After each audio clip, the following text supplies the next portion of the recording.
மாஸ்க்லிக் grand launch விழாவில் brand ambassador Rubini மற்றும் ஆலோசகர் ரொட்டேரியன் டாக்டர் கே ஸ்ரீனிவாசன் அவர்கள் கலந்து கொண்டு சிறப்பிக்கிறார்கள். கிணத்துக்கடவு தொகுதியில் போட்டியிட சீட் கேட்டதாக வெளியான தகவலுக்கு இயக்குநர் லோகேஷ் கனகராஜ் மறுப்பு தெரிவித்துள்ளார்.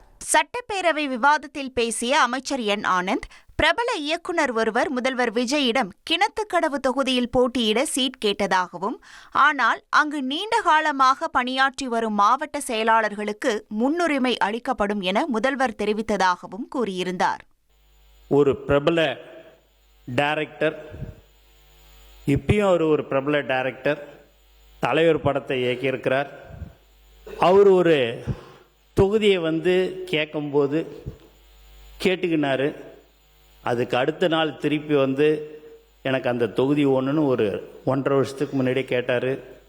கோச்சிக்காத நண்பா, அது அந்த தொகுதி என்னுடைய மாவட்ட செயலாளர் பல ஆண்டு காலமாக அங்கே உழைத்து கொண்டிருக்கிறார்.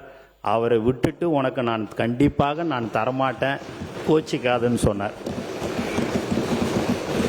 இதையடுத்து அந்த தொகுதி கிணத்துக்கடவு என்றும் இயக்குநர் லோகேஷ் கனகராஜ் என்றும் தகவல் பரவியது.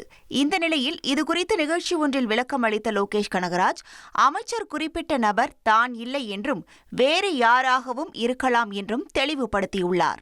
மாஸ்க்லிக் கிராண்ட் லான்ச் விழாவில் பிராண்ட் அம்பாசிடர் ரூபினி மற்றும் ஆலோசகர் ரொட்டேரியன் டாக்டர் கே ஸ்ரீனிவாசன் அவர்கள் கலந்து கொண்டு சிறப்பிக்கிறார்கள்.